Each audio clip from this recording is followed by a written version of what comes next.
Oke, baik. Selamat pagi. Assalamualaikum warahmatullahi wabarakatuh. Nama saya Wanda Gemma Prasetyo Bidaya. Saya sebagai dosen di Universitas Multimedia Nusantara pada Fakultas Bisnis di program studi manajemen.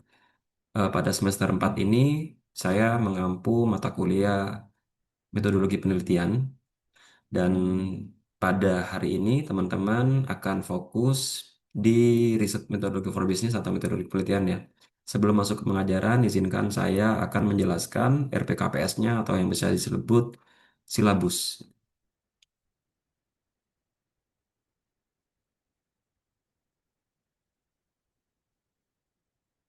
Oke, baik teman-teman. Di sini ada tim dosen paralel, ada Bu Nosikap, ada Dr. Yosef, Dr. Inka, dan saya sendiri, Wanda Gemma Prasetyo Hidayat, yang akan mengampu mata kuliah riset metodologi for business. Nah, yang saya akan jelaskan yang pertama adalah apa sih riset metodologi for business ini.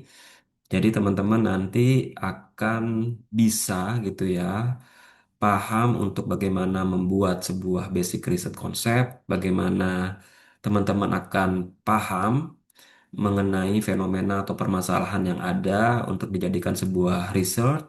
Bagaimana teman-teman nanti juga akan paham bagaimana membangun sebuah problem dan objektif di formulasinya seperti apa. Dan yang terakhir, teman-teman akan paham bagaimana menginterpretasikan sebuah hasil dari riset tersebut. Dan juga teman-teman juga akan bisa membangun sebuah research framework atau biasa disebut kerangka konseptual. Bagaimana teman-teman bisa mencari teknik pengambilan sampelnya.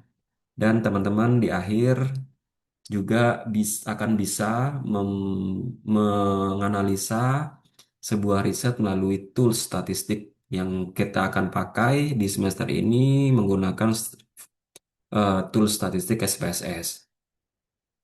Nah, teman-teman juga akan mendapat kan learning outcome-nya, teman-teman akan tahu, paham bagaimana menganalisa sebuah riset problem, riset objektifnya seperti apa, bagaimana teman-teman bisa mendeterminasi sebuah riset desain, dan teman-teman juga bisa mengevaluasi research, dan yang terakhir, teman-teman bisa mensummarize, menginterpretasikan dari hasil sebuah statistiknya gitu ya, dari hasil sebuah penghitungan statistik.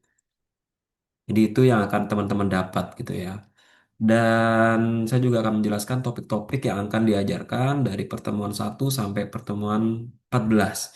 Di pertemuan 1, teman-teman hari ini ya, pertemuan 1 teman-teman akan paham Introduction to Business Research ya. Di pertemuan kedua, bagaimana membangun sebuah teori framework ya. Di pertemuan ketiga, teman-teman akan belajar bagaimana membandingkan exploratory business research dan conclusive research ya. Di pertemuan keempat, teman-teman akan tahu bagaimana cara atau metode yang pas untuk mengambil sebuah metode pengambilan sampel. Di pertemuan kelima, teman-teman akan bisa membangun sebuah operational variable untuk mengukur bagaimana variabel itu bisa berjalan dengan baik ketika nanti diinputkan ke sebuah tool statistik ya. Di pertemuan keenam, data processing menggunakan SPSS ya.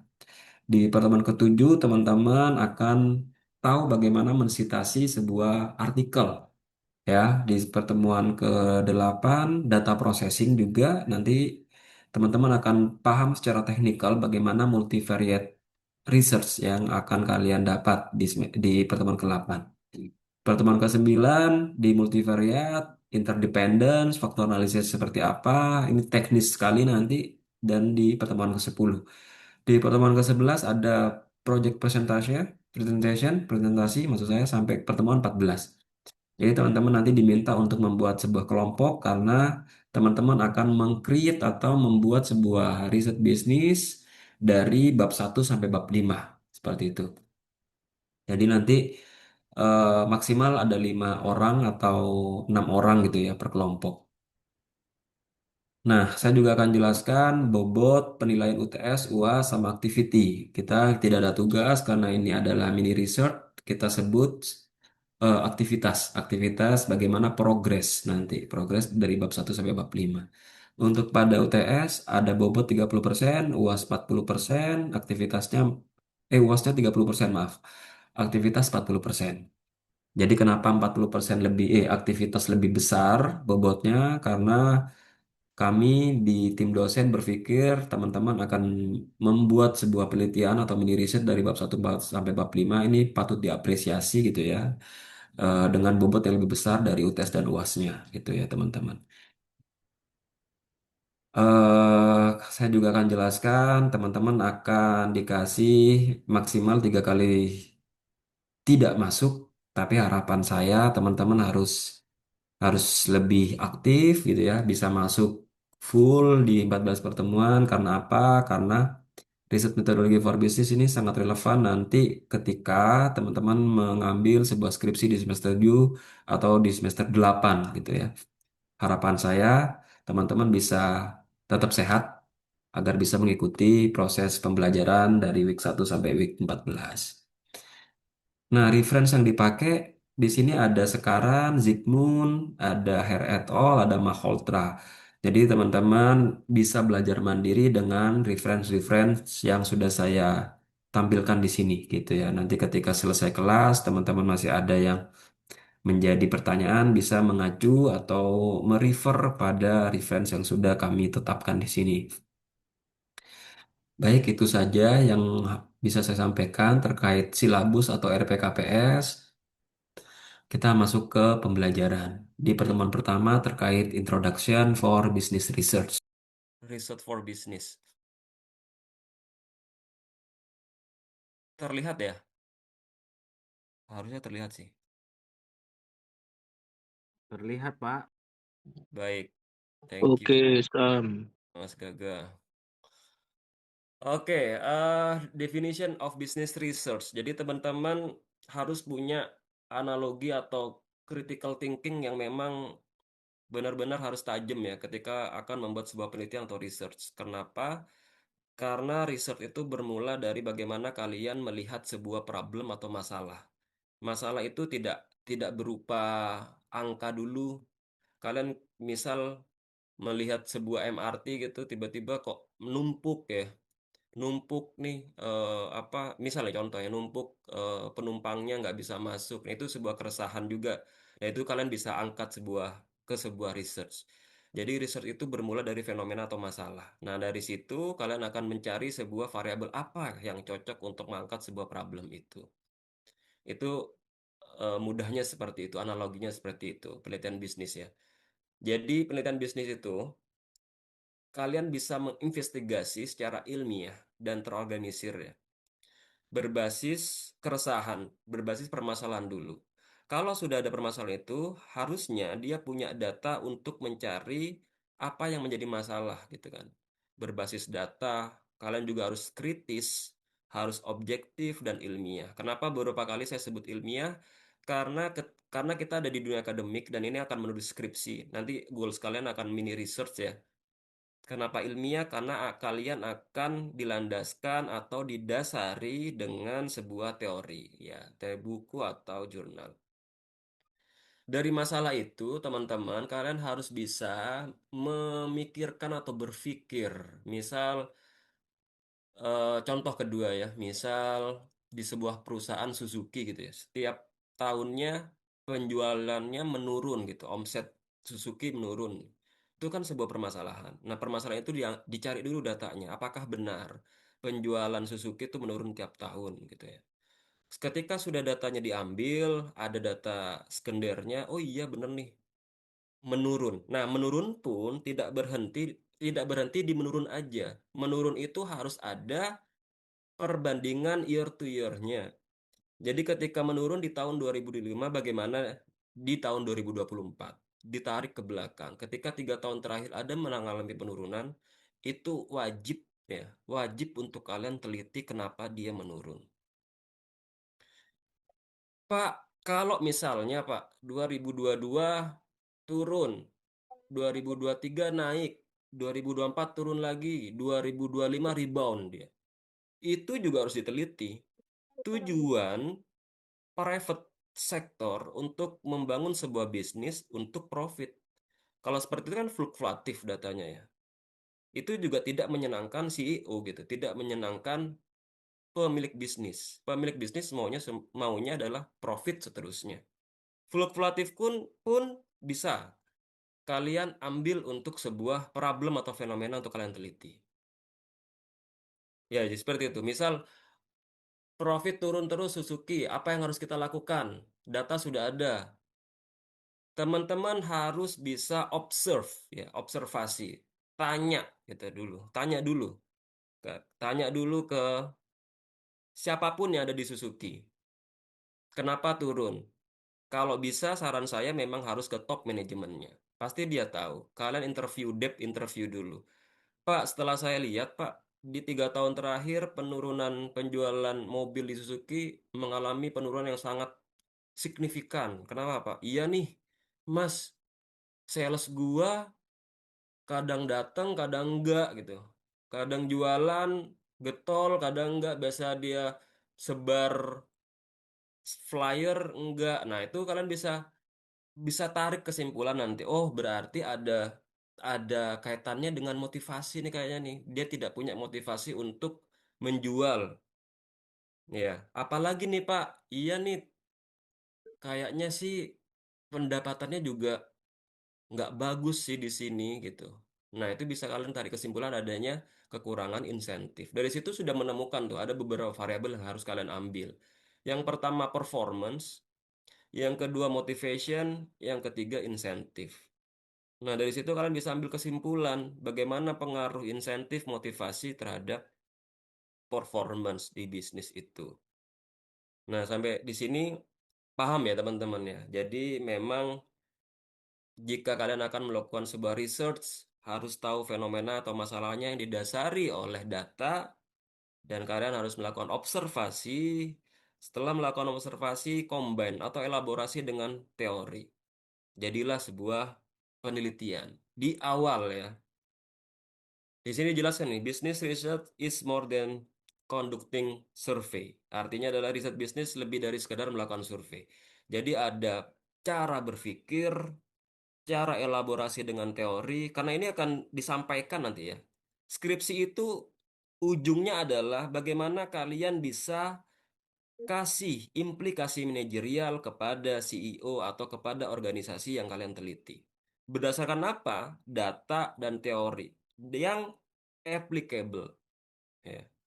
Jadi nggak lebih dari sekedar melakukan survei. Kalian harus ada punya pemikiran yang bagus, punya teori yang tepat, lakukan sebuah survei. Baik, itu adalah definition of research business. Karena kita based on business, risetnya harus applicable ke bisnis, ke organisasi. Bisnis itu luas, bisa ke private sector, bisa ke BUMN, bisa ke instansi pemerintah, bisa ke organisasi.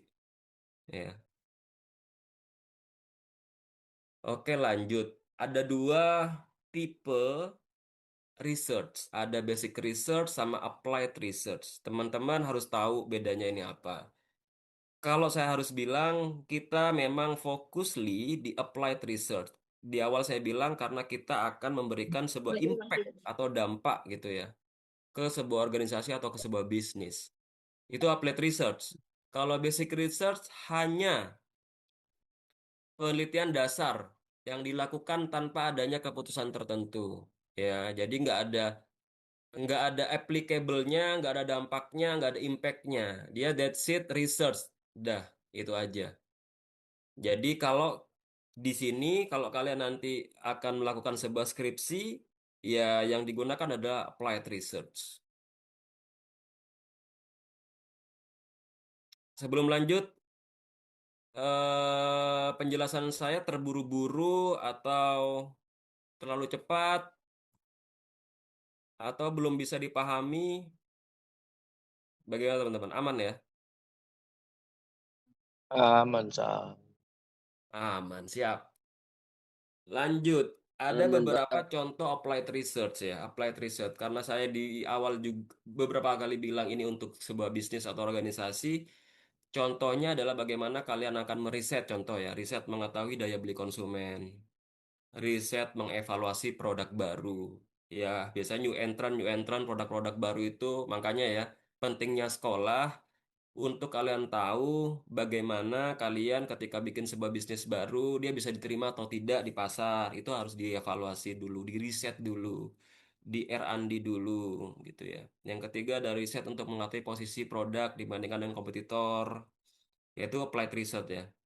Terus mengetahui tingkat kepuasan employee. Nah, ini penting untuk nanti kalau teman-teman punya visi, saya akan kerja di sebuah private sector di swasta nih yang multinasional. Tiba-tiba kalian diangkat jadi supervisor. Nah, kalian juga bisa ukur tuh bagaimana tingkat kepuasan employee kalian nanti ketika kalian menjadi sebuah top manajemen di sebuah perusahaan. Ngukurnya ya menggunakan metodologi. Nggak bisa ngukur tiba-tiba lu ngejudge gitu. Adjust sesuai dengan apa yang ada di pikiranmu itu nggak bisa. Harus based on teori dan ya itu jurnal untuk penguat ya.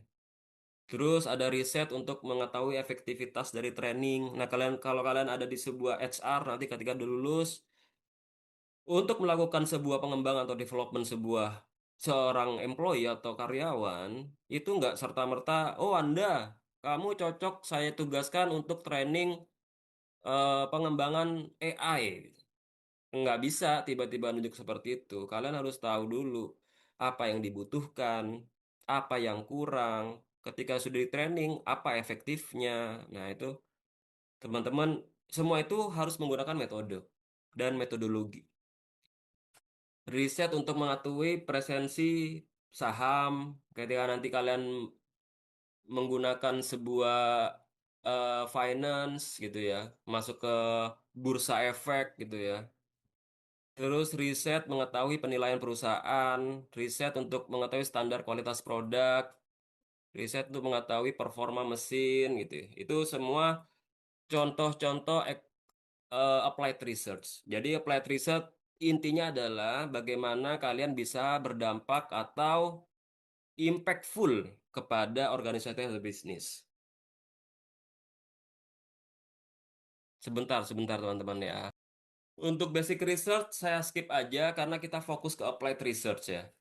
Kalau teman-teman ada yang mau ditanyakan, silahkan ditanya, bisa interupsi langsung gitu. Nggak harus menunggu saya selesai menjelaskan. Dok, izin tanya dok. Ya, siap. Dok, tadi kan ada beberapa variabel seperti 10 riset yang harus dilakukan ya dok. Seperti riset produk, riset kompetitor, mungkin riset tempat juga, ataupun riset dari kepuasan pelanggan. Nah, yang ingin ditanyakan kan di situ ada beberapa yang lain-lain tuh dok. Mungkin ada beberapa riset yang mungkin kita sudah lakukan dan istilahnya itu sudah comply. Dalam artian sudah terbukti dan mereka sudah oke lah istilahnya seperti itu. Tapi ada beberapa bisnis itu yang kita sudah lakukan beberapa riset tersebut dan itu dianggap sudah comply, tapi belum mendapatkan impact yang sangat besar. Entah mungkin secara omsetnya masih stagnan, padahal kita sudah mengeluarkan riset untuk produk yang baru untuk menunjang tersebut. Dan kita juga untuk menunjang riset employee kepuasan sudah selesai dan semuanya puas. Tapi bagaimana kita akan melakukan untuk supaya performa dari produk yang baru ataupun yang lama itu tetap bisa naik dan istilahnya bisa menambah omset dan lain-lain. Kira-kira riset apa yang harus dilakukan selain 10 riset yang tadi dijelaskan dok? Karena dari 10 tersebut kan sudah kita lakukan dan dianggap comply lah dalam artian seperti itu. Izin dok, mohon maaf. Siap, Mas. Izin, Mas. 10 ini itu hanya contoh sebenarnya. Ini contoh contoh applied research yang biasa digunakan. Nah, kalau tadi yang dijelaskan Mas Chandra, bagaimana cara cara untuk menaikkan performance produk baru dan produk lama untuk tetap eksis gitu ya. Banyak faktor sebenarnya, Mas Chandra. Kita juga harus tahu dulu nih produk apa yang dijual, bagaimana dia sudah berjalan di pasar gitu ya. Terus apa tanggapan pasar sebuah produk baru itu, oke kita R&D di awal, kita test case gitu ya. Kita test case ke pasar, kita membuat market research ke pasar, itu itu nggak sebulan 2 bulan, Mas Chandra. Jenengan pasti paham itu juga gitu ya. Ketika ketika melakukan market research, ternyata selama ini ada batasan. Kalau ini ada batasannya. Ternyata selama 6 bulan tidak ada pergerakan untuk produk ini bisa diterima pasar. Selama 6 bulan ya, ke Mas, selama 6 bulan, tapi tapi emang di-push untuk market research selama 6 bulan tidak ada pergerakan atau tidak ada apa ya, tidak ada penerimaan dari pasar. Itu sebaiknya pertama yang dilakukan adalah di R&D ulang. Di R&D ulang terkait produknya. Apa yang menjadi kesalahan? Bagaimana cara meng-R&D ulang? Teman-teman biasanya menggunakan survei. Teman-teman bisa menggunakan kuesioner untuk para pelanggan yang sudah menggunakan dan yang belum menggunakan produk itu. Dicoba lagi selama setahun 2 tahun setelah itu ya. Selama setahun 2 tahun stuck, itu biasanya orang R&D itu melakukan pivot. Nah, pivot itu berdasarkan apa? Berdasarkan dari hasil survei pasar atau riset marketnya. Seperti itu, Pak Mas Chandra. Cuman saya nggak bisa kasih detail karena produknya kan nggak tahu apa yang dijual, bagaimana Mas Chandra sudah meriset sebuah pasarnya seperti apa, adalah apakah ada penolakan, udah berapa lama itu berjalan, itu itu kan kami belum dapat datanya atau saya belum dapat datanya. Nah, ketika itu sudah mungkin Mas Chandra bisa mengasih data ke kami, ke saya gitu ya, itu akan lebih comply gitu ketika apa yang akan dilakukan next-nya seperti itu. Gitu Mas Chandra. Aman-aman dok. Jadi pada dasarnya kita tetap harus tunggu 6 bulan terlebih dahulu ya dok ya. Yes, 6 bulan Izin itu dok. nggak langsung pivot tapi ya. enam Betul bulan betul. itu apa yang menjadi kesalahan? Kenapa nggak diterima pasar? Pivot itu dilakukan ketika 1 sampai 2 tahun. Nah, satu Siap dok. sampai dua tahun itu tidak melalui pergerakan itu wajib pivot, ya. Yang pertama apa? Biar tidak buang-buang biaya promotion. Ya, yuk tahu ya, ketika kita promosi itu setengah modal kita harus hilang untuk ngasih awareness ke pasar. Baik dok. Oke, Thank you dok. thank you Mas Chandra. Lanjut ya teman-teman ya. Nah, nanti kalau ada pertanyaan lagi kita based on discuss aja. Silakan berdiskusi. Nah, ini dilewati. Nah, nah teman-teman, kenapa manajer itu harus tahu tentang research? Nah, seorang manajer, seorang top management ya, wajib memiliki pengetahuan tentang penelitian dan metode penelitian. Itu membantu, helpful sekali ketika kalian nanti ya lulus dari perkuliahan S1, kalian masuk di sebuah perusahaan, kalian dihadapkan dengan beberapa perbandingan-perbandingan, kalian tidak bisa putuskan, ini langkah yang benar untuk kalian bisa ambil bagaimana memutuskan sebuah permasalahan itu. Ya, yang kedua apa? Mengidentifikasi dan memecahkan masalah kecil secara efektif di dalam lingkungan kerja. Itu tujuannya, mengetahui cara membedakan penelitian yang baik dan yang buruk ya. Jadi kalau kalian di top manajemen, kalian suruh staf kalian atau bawahan kalian untuk melakukan sebuah riset, kalian juga paham pasti mana yang riset yang benar atau tidak gitu ya. Mengambil resiko yang diperhitungkan dalam pengambilan keputusan, mencegah kemungkinan adanya kepentingan pribadi. Nah, jadi kan kepentingan pribadi maksudnya di sini. Ketika kalian melakukan riset gitu ya, eh kalian pengen proyek kalian jebol gitu. Biasanya di metode kuantitatif untuk responden-responden biasanya diarahkan tuh sama penulis atau researcher gitu ya. Diarahkan untuk menjawab angka 5 yang artinya sangat setuju. Nah, ini yang dianggap salah gitu. Kenapa? Karena responden itu memiliki hak untuk menjawab sesuai dengan apa yang dia rasakan. Gitu ya. Ketika ada arahan atau mengarahkan ke jawaban yang diinginkan oleh researcher itu berarti ada kepentingan di situ. Nah, itu kalian ketika kalian tahu metode pasti akan tahu gitu ya. Menggabungkan pengalaman dan pengetahuan ilmiah dalam mengambil keputusan. Jadi kenapa manajer itu should know about research, yaitu. Jadi ada beberapa poin yang saya jelaskan tadi.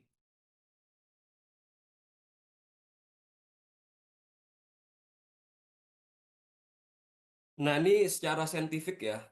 Metode secara saintifik tadi saya jelaskan di awal bagaimana kalian melakukan sebuah penelitian.